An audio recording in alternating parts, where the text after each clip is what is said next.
Bueno, es para mí un gusto presentarles el curso de reanimación neonatal, presentación virtual que haremos todos los instructores de este curso a las personas que están participando para tener la posibilidad de consolidar conceptos y verificar cualquier interrogante o inquietud que tengan antes de la práctica presencial.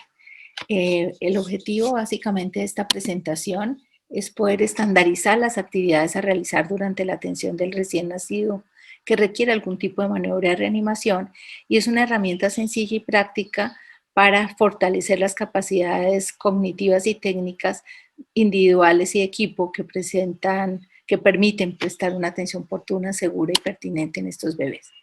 Definitivamente en los primeros 30 segundos al nacer, más o menos el 85% de los recién nacidos van a requerir unos pasos básicos para facilitar la adaptación neonatal espontánea. Y cerca del 10% de los recién nacidos responden muy bien al secado y estimulación para comenzar a respirar si no es que lo hayan hecho ya. 5% de los recién nacidos a término requieren ventilación a presión positiva y apenas el 2% de estos recién nacidos van a requerir intubación orotraqueal. Y un poco menos, 1 a 3 de 1000 nacidos vivos van a requerir compresiones torácicas o medicamentos. Los temas que vamos a desarrollar van a estar divididos en bloques. Lo que vamos a ver primero es el flujograma y vamos a adjuntar aquí el flujograma COVID que tiene algunas situaciones particulares que tenemos que tener en cuenta. Vamos a hablar sobre asesoría, información y comprobación, anticipación y preparación, estabilización y pasos iniciales. El bloque tiene que ver con la respiración, los pasos correctivos de la ventilación, es decir, el Mr. SOPA, uso de CPAP, oxígeno, flujo libre, y en el bloque C tendremos circulación, compresiones torácicas coordinadas con BPP, bloque de medicamentos, administración de epinefrina y expansores de volumen, algunas consideraciones especiales en reanimación y consideraciones éticas. Y finalmente se hará el post-TED del Kahoot de reanimación y el Kahoot caso COVID para que terminemos de completar esta parte. En el bloque A, entonces, vamos a revisar el flujograma de reanimación que tuvo pues básicamente algunos cambios en general. Siempre es importante tener en cuenta el asesoramiento prenatal, una reunión que se va a hacer también informativa a todo el equipo y comprobación del equipo previo al nacimiento. Una vez el bebé nazca, tenemos que hacernos las preguntas: estación a término, buen tono, respira o llora. Y en caso de que la respuesta sea sí, vamos a dejar al bebé con la madre para hacer los pasos iniciales, la atención de rutina y la evaluación continua. Pero si tenemos un no a estas tres preguntas, es importante calentarlo, secarlo, estimularlo, posicionar bioaérea, succionar si lo requiere y hacer posteriormente la evaluación.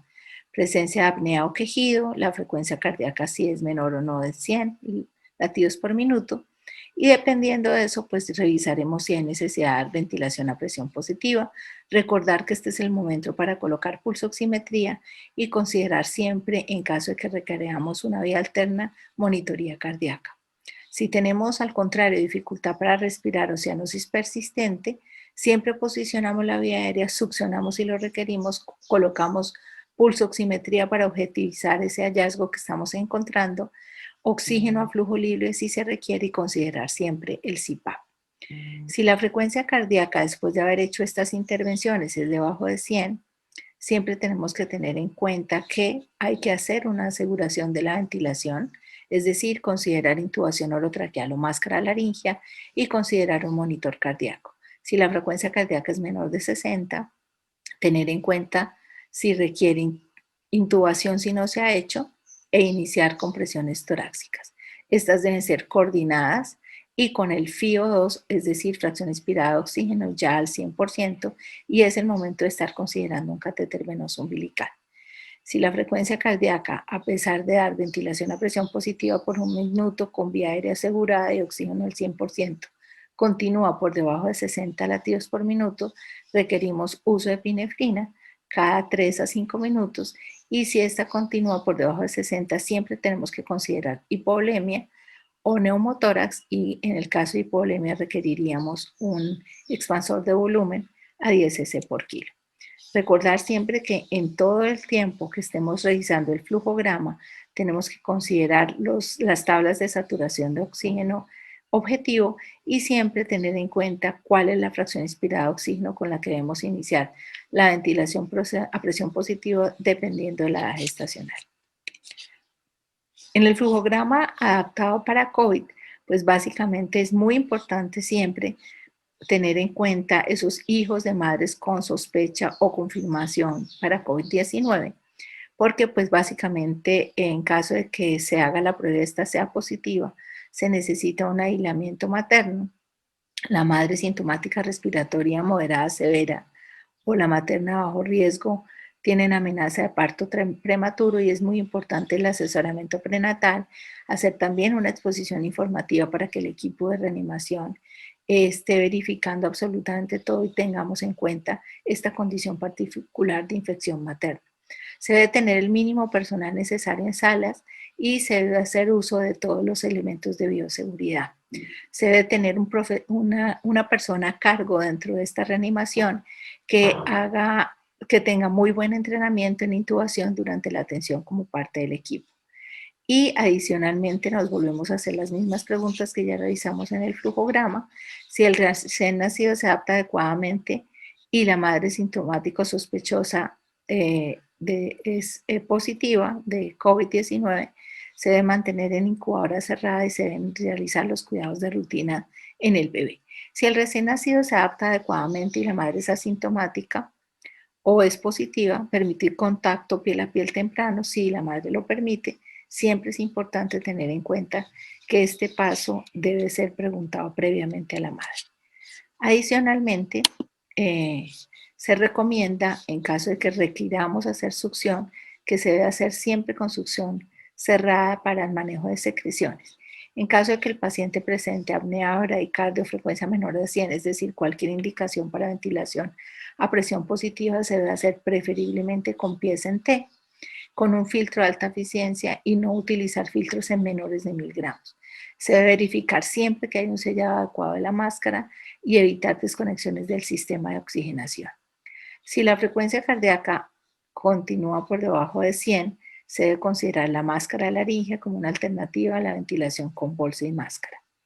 Se debe asegurarse, como siempre, la vía alterna y en caso de que tengamos una frecuencia cardíaca por debajo de 60, tener en cuenta que se debe hacer la intubación por la persona de mayor experiencia. Si se tiene la posibilidad de un videolaringoscopio, utilizarlo para la intubación con técnica de doble guante y al finalizar siempre dejar la hoja utilizada dentro del guante. Si es posible, verificar la intubación con un detector de CO2. Y en general, ya los demás pasos serían los habituales en el bebé recién nacido, hija madre con o sin COVID.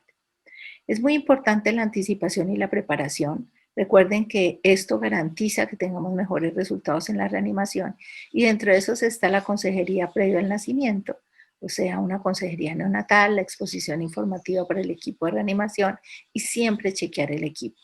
Estas son las cosas que debemos tener en cuenta dependiendo del escenario. Por ejemplo, en calentamiento que esté en la incubadora precalentada, las sábanas o toallas precalentadas, tener el sensor de temperatura, un gorro para manejar temperatura a nivel del cráneo del bebé, una bolsa plástica en caso de que sea prematuro y una matriz térmica si hay disponible.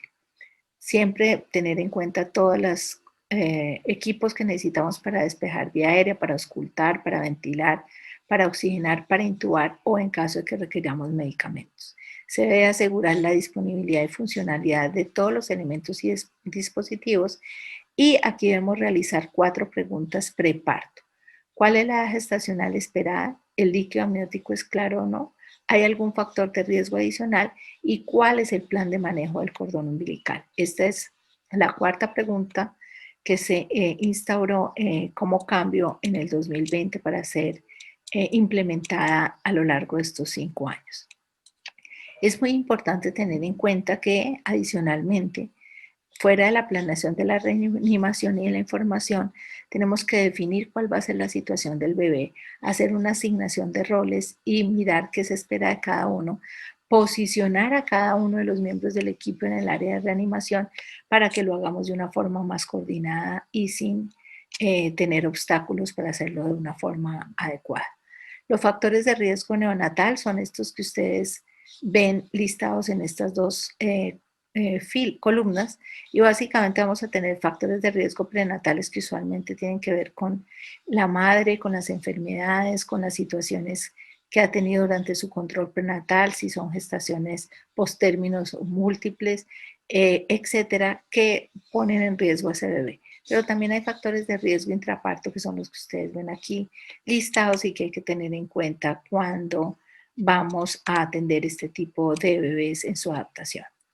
En el plan de manejo de cordón umbilical es muy importante tener en cuenta que el pinzamiento en general debe retrasarse por lo menos 30 a 60 segundos para los recién nacidos vigorosos que no requieren reanimación.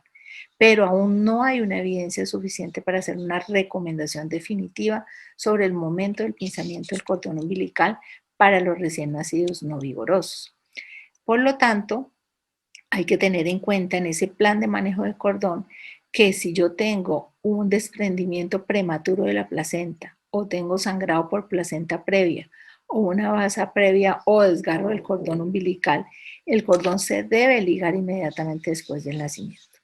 Pero también hay que tener en cuenta que en los prematuros, el tener un pinzamiento mayor más allá de los 30 segundos puede disminuir la necesidad de transfusiones en ese bebé prematuro, disminuye de forma importante la presencia de hemorragia intraventricular y mejora en general las variables hemodinámicas del prematuro. Entonces hay que hacer todos estos cuestionamientos cuando estemos tomando la decisión del plan de cordón umbilical. Como ven ustedes en el flujograma, entonces pasamos a estas preguntas y sabemos que si tenemos un bebé a término con buen tono y con buena respiración o llanto, se debe dejar con la madre para hacer los pasos iniciales, la atención de rutina y la evaluación continua sobre la madre, quien le está brindando temperatura, y esto va a favorecer todo el tema de adaptación de una forma mucho mejor. En caso de que tengamos a nuestra respuesta un no, es decir, no está con buen tono, no está respirando o no es una gestación al término, posiblemente tenemos que llevarla a una mesa de calor radiante para calentar, secar, estimular, posicionar vía aérea y succionar si se requiere. Estos serían los pasos iniciales y es muy importante tener en cuenta el cambio en el ordenamiento. Calor siempre lo hemos tenido. En esto es clave tener una temperatura ambiental en salas de cirugía o partos que esté entre 23 a 25 grados centígrados y que se debe tratar de mantener una temperatura de esos bebés entre 36,5 y 37,5. En los bebés menores de 32 se recomienda además, para poder mantener una temperatura estable, utilizar envolturas de plástico o bolsa, un colchón térmico y un gorro.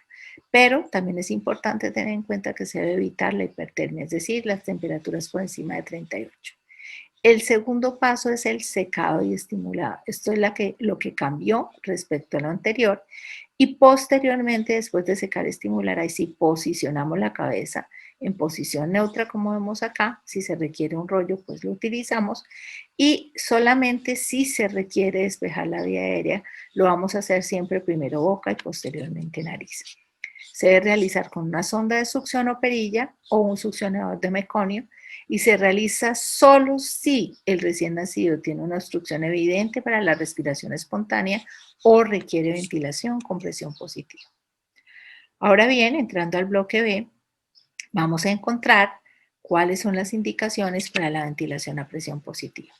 Entonces, cuando nosotros tenemos un bebé que tiene apnea o tenemos un patrón respiratorio irregular, que también lo llamamos boqueo y jadeo, o tenemos una frecuencia cardíaca menor de 100 o posteriormente una saturación de oxígeno por debajo del rango objetivo a pesar de oxígeno a flujo libre o CPAP, tendríamos que iniciar ventilación a presión positiva. Importante tener en cuenta pulsoximetría en mano derecha y considerar siempre el monitor cardíaco, que en este caso, desde el 2020, se va a iniciar cuando necesitamos vía aérea alterna.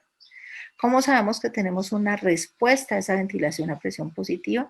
El indicador más sensible definitivamente es el aumento de la frecuencia cardíaca y recuerden que esta intervención debe hacerse dentro del primer minuto, como ven ustedes acá en el flujograma. Es el tiempo requerido para completar los pasos iniciales, evaluar y determinar si requiere iniciar ventilación con presión positiva e inicial. Es muy importante que esto se haga de una forma rápida para no demorar y poner en riesgo a este bebé. Los dispositivos que utilizamos para la ventilación a presión positiva son estos. Es importante que el grupo con el que ustedes estén trabajando se pregunte cuáles son los dispositivos que tienen a la mano en su institución, si es una bolsa autoinflable, si es una bolsa inflada por flujo o un reanimador con pies en T, bien sea el neopubo, bien sea el neotí. Es muy importante hacer énfasis en algunas de las características y en las ventajas y desventajas que tiene cada una de estas bolsas que ustedes ven aquí. La autoinflable se llena espontáneamente con gas después de haberla apretado y soltado, y en general la ventaja que tiene es que no necesita gas comprimido ni un sello hermético para llenarse, pero precisamente por esto no nos damos cuenta que podemos estar haciendo un sellamiento incompleto y por ende transmitiendo una presión disminuida al bebé. La bolsa inflada por flujo se llena solo cuando tenemos un gas o una fuente comprimida. Entre ahí la salida de la bolsa está sellada, entonces vamos a verla inflada y nos permite la ventilación a presión positiva. Y el reanimador con pies en T es un dispositivo mecánico que utiliza válvulas para regular el flujo de gas comprimido. Se dirige al paciente, como ven ustedes acá hay un sellamiento perfecto y en esta parte es donde vamos a dar ventilación a presión positiva. Dirige el gas comprimido cuando la obturación ocluye, como ven ustedes acá. Dependiendo de la respuesta que tengan los reanimadores, las personas que están participando en este curso, se hará un énfasis mayor en cuáles son las características que se tienen en cada uno de los dispositivos que se utilizan para dar ventilación a presión positiva, adicionalmente las ventajas y desventajas que se tienen con este dispositivo. Para dar BPP hay que tener en cuenta que siempre nos debemos colocar al lado de la cabeza del bebé. Se debe colocar la cabeza y cuello del bebé en posición correcta, es decir, en leve extensión o leve olfateo. Se debe siempre eliminar las secreciones de vía aérea, elegir la máscara correcta y colocar la máscara sobre la cara del bebé con buen sellamiento. La concentración de oxígeno que vamos a utilizar va a depender de si el recién nacido tiene más de 35 semanas, es decir, siempre va a ser con una fracción inspirada de oxígeno al 21%, pero si es menor de 35 semanas va a ser una fracción inspirada de oxígeno entre el 21 y el 30%. Pero siempre vamos a tener el flujómetro fijo a 10 litros por minuto, se debe colocar pulso oximetría en mano derecha. ¿Qué presión vamos a darle? Se debe comenzar con una presión entre 20 y 25 centímetros de agua. El recién nacido a término puede necesitar una presión mayor, entre 30 a 40 centímetros de agua posteriormente.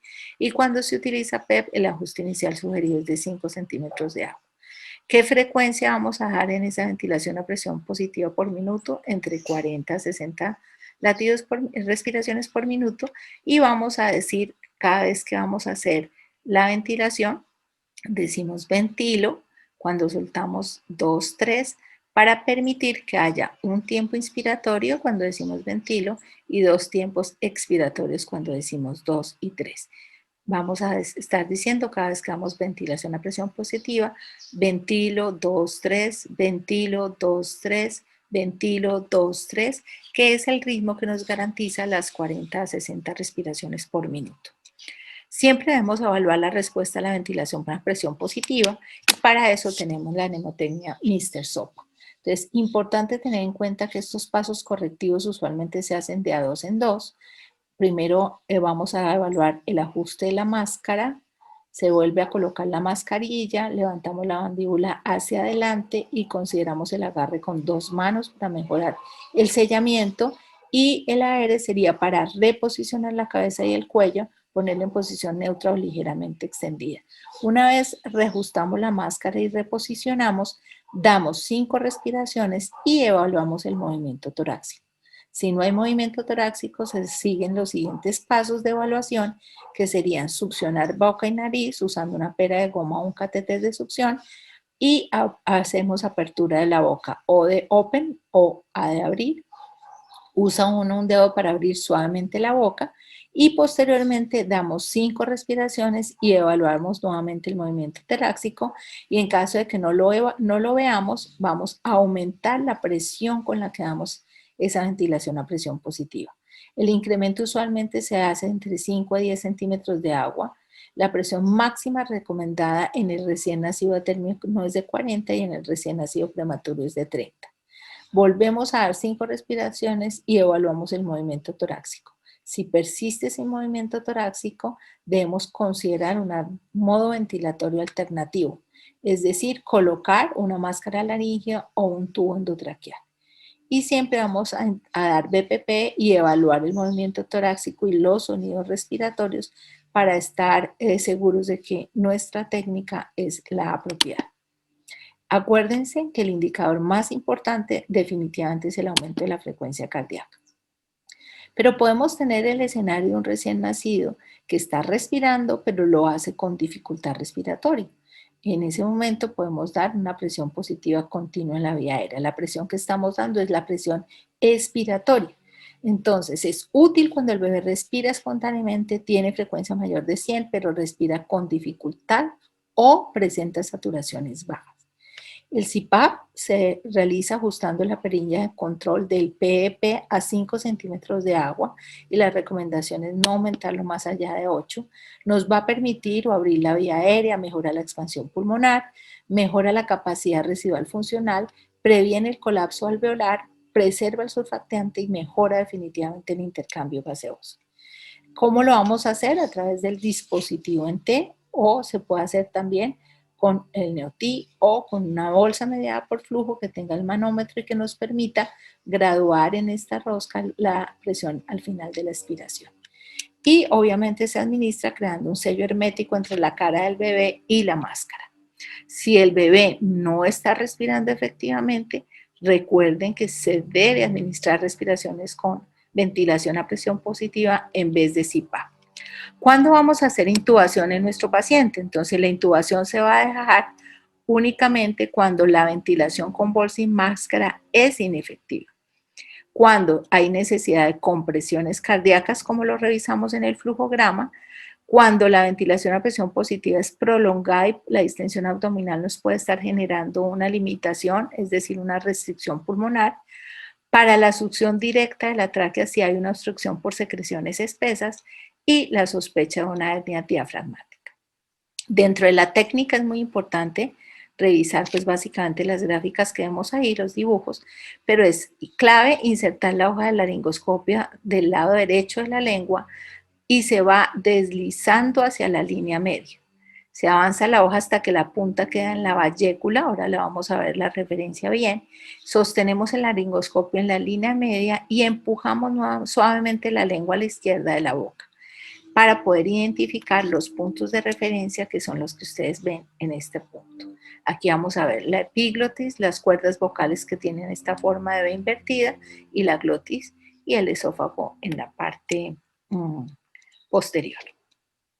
¿Cuánto debemos insertar el tubo orotraqueal? Entonces el tubo orotraqueal definitivamente tiene una inserción que la vamos a denominar con la distancia de DNT más 1 centímetro, es decir, vamos a hacer una toma de la distancia entre el trago y el tabique nasal. Y con eso podemos ubicar, le adicionamos 1 centímetro y con eso podemos ubicar cuánto debe colocarse el tubo orotraqueal en profundidad. Pero aquí vemos esta tabla que nos puede ayudar un poco, dependiendo de la edad gestacional, cuánto sería la profundidad de inserción, y dependiendo de los gramos que pese el bebé, también lo mismo. El tamaño de los tubos, definitivamente un tamaño de 2.5 en los menores de 1000, un tamaño de 3 entre 1000 a 2000 y un tamaño de 3.5 entre 2000 o más allá de 34 semanas.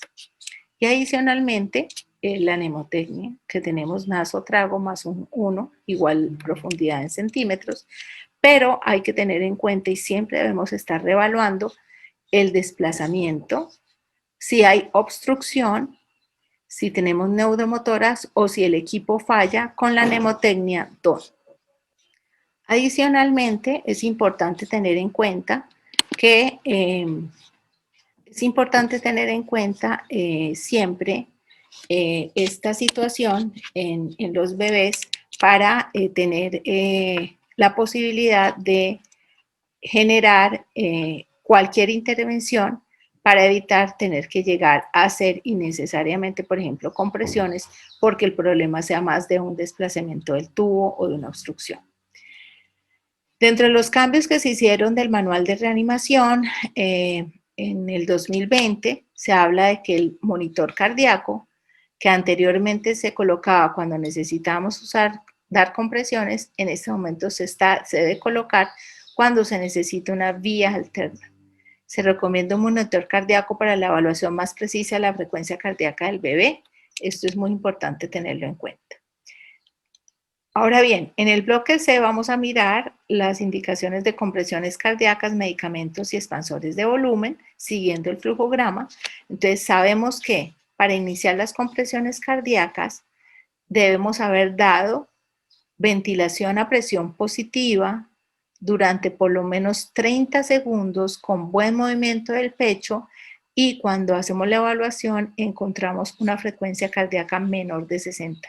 Es decir, si tenemos una frecuencia cardíaca por debajo de 60 y ya se han hecho la ventilación a presión positiva adecuada, 30 segundos moviendo el pecho, requerimos hacer compresiones cardíacas. A esta altura debemos tener intubado al paciente o con vía alterna y una fracción inspirada de oxígeno al 100%, y debemos prepararnos para colocar un catéter umbilical venoso, como dice el flujograma. ¿Dónde vamos a hacer la compresión? La compresión se realiza sobre el esternón, en la línea, por debajo de la línea intermamaria y arriba del apéndice cifoide. ¿Cuántas compresiones vamos a hacer? 3 compresiones más una ventilación que deben durar máximo 2 segundos, coordinadas. Es decir, que en un minuto vamos a dar 90 compresiones, 30 ventilaciones, y vamos a ir diciendo I1, I2, I3 y ventila. Es muy importante esto porque los números van a ser las compresiones, la I va a ser el momento en el que relajamos la compresión para permitir la diástole, y la ventilación nos permite que hagamos podamos mantener el flujo de oxígeno y la insuflación de estos pulmones.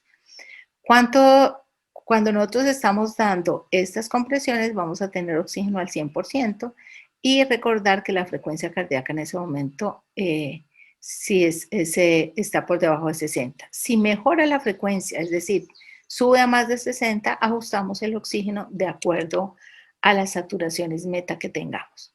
Importante también tener en cuenta que esta compresión involucra en profundidad 1/3 del diámetro anteroposterior del bebé, que la mejor forma de hacer las compresiones es con la técnica de los 2 pulgares, pero es muy importante tener en cuenta que estos pulgares no deben comprimir la zona de las costillas para evitar problemas de hemoneumotórax. Y adicionalmente, podemos inicialmente empezar las compresiones de esta forma, pero en el momento en que ya tengamos garantizada una vía aérea alterna y para poder permitir que haya un espacio para la colocación del catéter umbilical venoso, nos pasamos a la cabecera del bebé y la persona que está dando ventilación a presión positiva se hace en la parte lateral. Siempre vamos a utilizar esta mnemotecnia, cardio. C quiere decir de chest en inglés, expansión del tórax. A, vía aérea segura. R, la relación debe ser 3-1, 3 compresiones, una ventilación. D de deep en inglés, profundidad 1/3 del diámetro anteroposterior. I de fracción inspirada de oxígeno, IO, que debe estar al 100%. Entonces verificamos la expansión, vía aérea segura, la relación, la profundidad de la compresión y si tenemos una FIO2 al 100%. Si no hay mejoría, habiendo verificado con esta mnemotecnia las compresiones, tenemos que entrar a medicamentos. Y por eso pasamos al bloque de drugs o medicamentos. ¿Cuándo vamos a considerar utilizar epinefrina? Entonces, cuando la frecuencia cardíaca continúa por debajo de 60 y ya hemos dado 30 segundos de BPP que mueven el pecho y otros 60 segundos de compresiones y ventilación coordinados con vía alterna asegurada y fracción inspirada de oxígeno al 100%. Siempre tener en cuenta que podemos tener hipovolemia o neumotórax. Por eso es tan importante los factores de riesgo en ese bebé. ¿Cuáles son los medicamentos que vamos a utilizar? Los medicamentos o expansores de volumen que utilizamos sería el medicamento de elección epinefrina, 1 en 10.000. Recordar que no tenemos en Colombia 1 en 10.000 y su preparación va a hacerse con la ampolla de epinefrina, que viene 1 miligramo, 1 mililitro, y se lleva a 10 centímetros con solución salina para realmente tener la dilución 1 en 10.000. Se puede inicialmente administrar esta dosis por vía endotraqueal en caso de que se demore el acceso venoso central, pero se prefiere siempre tenerla o pasarla por vía endovenosa. ¿Qué dosis quedó en el nuevo, actualmente después del 2020? Una dosis única de 1 mililitro por kilo si se pasa endotraqueal y una dosis endovenosa de 0.2 mililitros por kilo de esta dilución 1 en 10.000. Anteriormente teníamos rangos, esta es la dosis que se escogió en este momento ya uniforme a hacer y la velocidad se hace de paso de este medicamento lo más rápidamente posible. Si se hace por catéter umbilical endovenoso o por médula o por acceso intraóseo, se le debe hacer un barrido con 3 mililitros de solución salina normal. La dosis se puede repetir en 3 a 5 minutos o antes si la primera dosis que se colocó fue endotraqueal. Y tener en cuenta que si no hay mejoría, se deben utilizar los expansores de volumen. Debemos considerar siempre hipovolemia, a veces pueden haber pérdidas ocultas o evidentes, y se debe sospechar en aquel bebé que continúa pálido, con pobre perfusión, con pulso débil y que definitivamente no responde a las compresiones. ¿Cuánto le vamos a colocar? 10 mililitros por kilo, se deben administrar en 5 a 10 minutos, preferiblemente 5 en el a término, 10 minutos o un poco más lento en el bebé prematuro, y se coloca solución salina, definitivamente como expansor de volumen elegido, y en caso de que tengamos realmente una pérdida importante de sangre, la otra opción es la sangre O negativo. ¿Cómo se realiza la cateterización de la vena umbilical? Debemos hacer siempre una limpieza del cordón umbilical. Colocamos posteriormente la cinta para que haya hemostasia. Se corta el cordón umbilical 1 a 2 centímetros desde la línea de la piel en un corte horizontal. Identificamos la vena umbilical e introducimos 4 centímetros en el recién nacido a término aproximadamente y 2 centímetros en el prematuro. Y siempre vamos a estar buscando retorno. Pero si no tenemos opción de colocar un acceso venoso umbilical, la otra opción es el catéter intraóseo. Debemos primero identificar el lugar de inserción, que usualmente es en la superficie plana de la pierna del bebé. En el a término está aproximadamente a 2 centímetros por debajo de la tuberosidad tibial y 1 a 2 centímetros medial. Este es el sitio donde vamos a encontrar el punto de inserción, como lo ven ustedes en esta gráfica. Siempre dirigimos la aguja perpendicular al hueso, la avanzamos a través de la corteza del hueso, usamos una presión hacia abajo con un movimiento de giro hasta que tengamos un cambio en la resistencia. Ese es el punto donde vamos a ubicarlo. Y una vez ya estemos allí, ese es un sitio muy seguro para colocar medicamentos, pero siempre vamos a estar pendientes, una vez hayamos colocado la vía, de que no haya edema, infiltración o desplazamiento del mismo. Ahora bien, dentro de los errores que vemos más frecuentemente, que fallan, digamos, en la reanimación habitual, tenemos la pobre expansión torácica. Entonces, fíjense en que es muy importante una presión adecuada, ver el movimiento del pecho, casi en un 24%, la pobre técnica de succión en un 22%, la no evaluación de la máscara y la bolsa, es decir, no hacer el Mr. Sopen en un 17%, una inadecuada frecuencia con la bolsa, 11%, una inadecuada técnica de oxígeno flujo libre del 10%, y definitivamente es muy importante, no sabemos aún en porcentaje, pero no diluir la experiencia y permitir hacer las correcciones con videovigilancia para evitar todos estos errores que son frecuentes, y esto es literatura de hace un tiempo atrás. pero sigue siendo muy válida. ¿Qué consideraciones debemos tener en reanimación en el prematuro? Pues ya hemos visto la temperatura entre 23 a 25 grados, precalentada la mesa de calor radiante, utilizar sábanas precalentadas, si es menor de 32, siempre considerar el uso de una bolsa plástica de polietileno, tiene mayor evidencia en este material. Colocar siempre gorro en el bebé, utilizar un colchón térmico y para su traslado siempre incubadora de traslado precalentada. Adicionalmente, se debe manejar gentilmente ese bebé, evitar siempre la posición de Trendelenburg, esto le puede aumentar la presión intracraneana y la hemorragia intraventricular, evitar altas presiones en la vía aérea, se debe ajustar la ventilación gradualmente basados en la exploración física y la oximetría, evitar bolos rápidos, como ya hemos dicho, de líquidos endovenosos, considerar un uso temprano de surfactante y vigilar siempre temperatura, glucosa, apneas y bradicardias en estos bebés porque tienen mucho más riesgo de presentarlos. Pero hay otras condiciones importantes también a tener en cuenta como la atresia de Coanas o el síndrome de Pierre-Robin.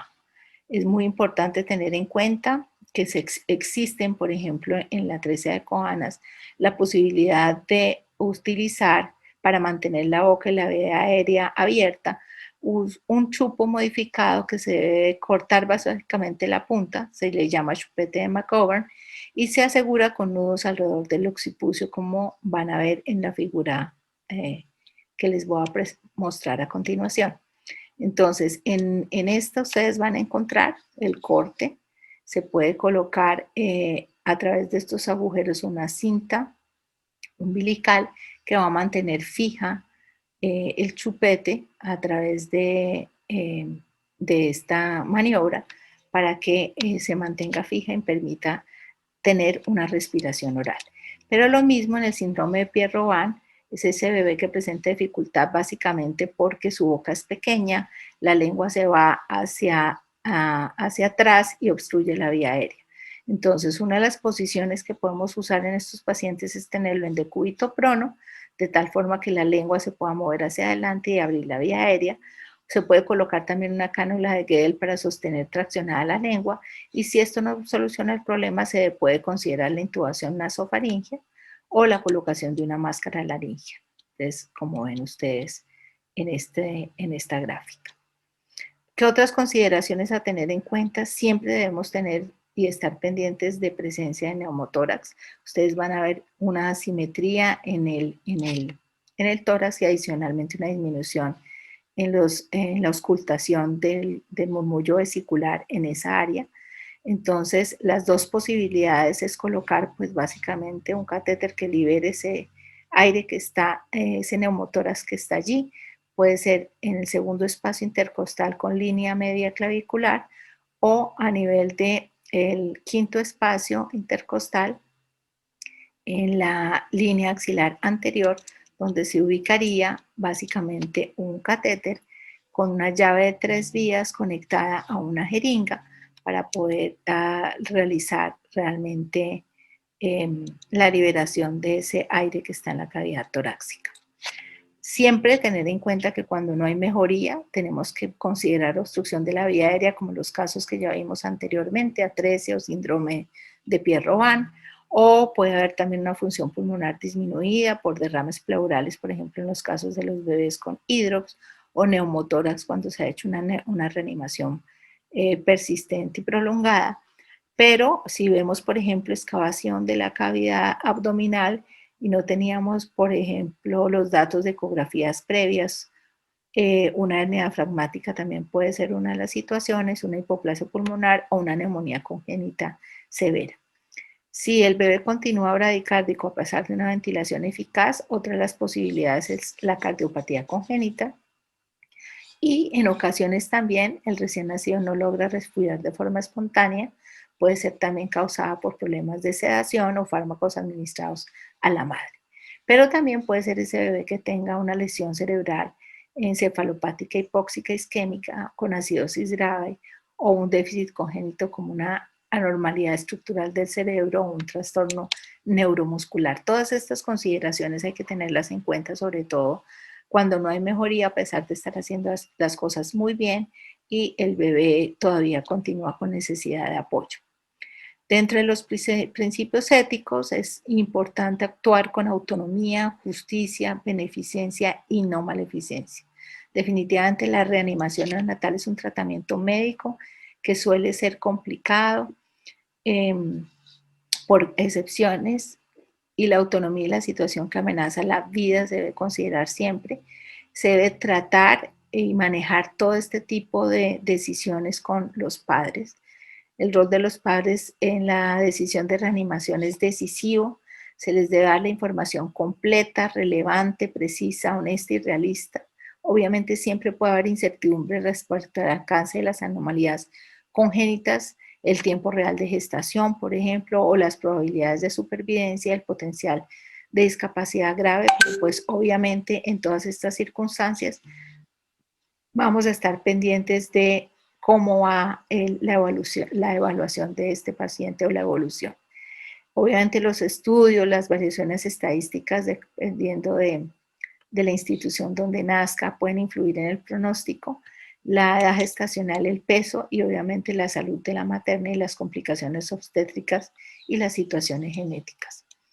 Los padres siempre deben estar informados que pese a sus mejores esfuerzos, la habilidad de brindar un pronóstico exacto para un recién nacido específico antes o inmediatamente después del parto sigue siendo limitada. Y recordar que de todas maneras cada situación es única y la toma de decisiones debe ser individualizada. Sin embargo, Academia Americana de Pediatría habla de no reanimar si el médico responsable con el equipo considera que no hay probabilidades para la supervivencia. Dos, cuando es mayor el riesgo de mortalidad y prolonga más esta situación. Son unos casos especiales y es anencefalia, agenesia renal bilateral, un peso menor de 400 gramos, una edad gestacional menor a 22 semanas y anomalías cromosómicas confirmadas como la trisomía 13. Fíjense en que ya en este momento sale, como teníamos en el anterior manual, trisomía 18. ¿Cuáles son las consideraciones a tener en cuenta en Colombia de acuerdo a los estudios que hemos hecho? En Colombia no se debe reanimar igual en anencefalia o agenesia renal bilateral con pesos menores a 500 gramos, edades gestacionales menores a 24 o 26 semanas, y ponemos este rango porque es un límite de periabilidad que encontramos en los estudios que se han realizado en Colombia, pero obviamente se debe individualizar con las estadísticas propias de la institución y al igual que en la Academia Americana de Pediatría con la anomalía cromosómica trisomía 13. Es muy importante hablar con honestidad cuando comunicamos malas noticias a los padres, con empatía y con amabilidad, referirse al bebé con el nombre si lo tiene, explicarle el tratamiento y la evaluación del estado actual, no usar eufemismos ni mínimos o máximos para dar la noticia, hablar de se está muriendo, ofrecer ver al bebé y ofrecer la opción siempre de donación de órganos y de tejidos. Y cómo atender al recién nacido que está muriendo, tener en cuenta retirar dispositivos y alimentos, tratar de minimizar siempre el sufrimiento, preparar al bebé y explicar a los padres cómo lo van a ver para que su sorpresa no sea mayor, señalar los rasgos buenos y dignos del bebé y antes de que los padres dejen el hospital siempre ofrecer una consulta de seguimiento, hallazgos de patología forense, un grupo de apoyo para duelo y tener derecho a negarse pues al seguimiento. Es una situación que podemos esperar. El objetivo en la reanimación definitivamente es garantizar una supervivencia del lactante con la morbilidad menos grave y se puede en cualquier momento readecuar este esfuerzo terapéutico. Hay que unirse a cuidado paliativo si cuentan con él en su institución para poder tener un mejor enfoque en bienestar del paciente y hay que tener en cuenta también que esa reeducación puede darse en aquellos pacientes con alto riesgo de mortalidad o carga importante de morbilidad, sin signos vitales detectables y reanimación adecuada. Anteriormente hablábamos de 10 minutos, en la actualización del 2020 hablamos de hasta 20 minutos y obviamente en bradicardia grave persistente. Sin embargo, se puede en cualquier momento redirigir el cuidado curativo a un bebé con cuidado paliativo y enfocarse en asegurar el bienestar del bebé y siempre en las consideraciones finales anticiparse y planificar, comunicarse eficazmente, usar toda la información disponible, los recursos disponibles también y pedir ayuda, sobre todo de grupos interdisciplinarios que pueden darle un poquito más de fortaleza a la decisión, mantener una conducta profesional y conocer el entorno, es decir, entender las expectativas tanto culturales y religiosas en torno a la muerte que haya en la comunidad. El team de roles es muy importante. Miren que aquí, por ejemplo, en este escenario puede estar enfermera, médico, residente, terapeuta respiratorio y hay diferentes funciones que se pueden ir de una vez graduando dependiendo del rol que se tenga y la planificación que se haya hecho al respecto. Pero lo importante definitivamente es trabajar en equipo, hacer un muy buen entrenamiento, simulaciones siempre en su entorno y una discusión sana que permita que haya fortaleza y mejoría en esas habilidades que se tiene del trabajo en equipo. ¿Qué hay de nuevo? Entonces, anticipación a la necesidad de reanimación es del 2020. A cada nacimiento debe asistir al menos una persona que pueda realizar los pasos iniciales de la reanimación para recién nacidos, iniciar BPP y cuya única responsabilidad sea el cuidado del recién nacido.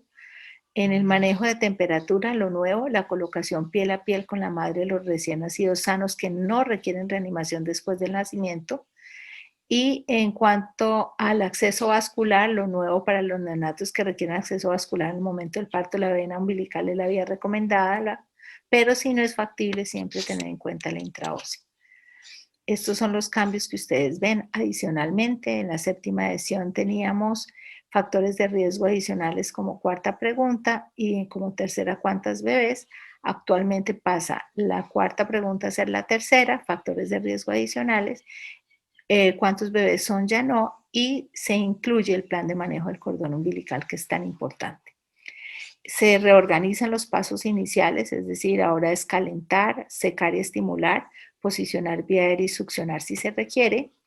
Y el monitor cardíaco que antes se utilizaba para evaluación de la frecuencia cardíaca durante compresiones, se adelanta su uso cuando se necesita una vía aérea alterna. Es el momento para colocar un monitor cardíaco que evalúa la frecuencia cardíaca de una forma mayor. La finalización de reanimación. Hablábamos de que si no se detectaba frecuencia cardíaca durante 10 minutos de la reanimación, se paraban los esfuerzos. Actualmente se habla de que se puede ir hasta 20 minutos después del nacimiento y se debe analizar con el equipo de atención de salud y con la familia el cese de los esfuerzos de reanimación. Y una cosa que es muy importante y es que en el 2015 hablábamos de que este entrenamiento de reanimación neonatal se realizara con una frecuencia de cada 2 años, pero en este momento la recomendación es que para favorecer la retención de conocimientos, habilidades y comportamiento individual y de equipo, es muy importante que se haga con una mayor frecuencia a cada 2 años, es decir, puede ser 1 año, pueden ser 6 meses, eso va a depender mucho también de la experticia que tenga el grupo de reanimación de cada una de las instituciones. Y para finalizar, el decálogo de la reanimación neonatal, definitivamente se requiere una anticipación y una preparación por parte de los proveedores que se capacitan individualmente. La mayoría de los bebés recién nacidos no requieren pinzamiento y metadato del cordón o reanimación y pueden ser evaluados y monitoreados durante el contacto piel con sus madres después del nacimiento. La inflación y ventilación de los pulmones son la prioridad en los recién nacidos que necesitan apoyo después del nacimiento. Un aumento de la frecuencia cardíaca es el indicador más importante de ventilación eficaz. La oximetría de pulso se utiliza definitivamente para guiar la oxigenoterapia y alcanzar los objetivos de saturación de oxígeno. Se debe proporcionar compresiones torácicas y hay una respuesta deficiente de la frecuencia cardíaca a la ventilación después de los pasos correctivos de ventilación que preferiblemente incluyen intubación endotraqueal. La respuesta a la frecuencia cardíaca, las compresiones torácicas y los medicamentos debe controlarse electrocardiográficamente. Y si la respuesta a las compresiones torácicas es mala, puede ser razonable uso de epinefrina, preferiblemente por vía intravenosa. La falta de respuesta a la epinefrina puede ser por un antecedente o examen compatible con pérdida de sangre y puede requerir extensión de volumen. Y decimos, si todos estos pasos de reanimación se completan de manera efectiva y no hay respuesta de frecuencia cardíaca a los 20 minutos, se debe discutir la redirección de la atención con el equipo y la familia. Y para finalizar, y es muy importante tener en cuenta, se hace un examen de Kahoot. Ustedes lo pueden abrir buscando en Google el Play Kahoot y entrar el PIN que va a salir aquí para que puedan ingresar. Pero para que podamos identificar a cada uno de ustedes es muy importante tener en cuenta su nombre, puede ser su primer nombre o su apellido, con finalizando con estas tres letras: neo si es neonatólogo, PET si es pediatra, MG si es médico general, o ENF si es enfermera, o TR si es terapeuta respiratorio. Y de preferencia, si tiene dos dispositivos, usar el computador para ver las preguntas y responderlas en el celular para que todo esto se haga de una forma más efectiva. Espero que esta sinapsis que hicimos de este curso haya sido de utilidad para todos ustedes y permita homogenizar un poquito más el conocimiento que ustedes han podido adquirir a través de la navegación en el Moodle. Estamos entonces pendientes para iniciar en los próximos días la parte presencial. Hasta luego.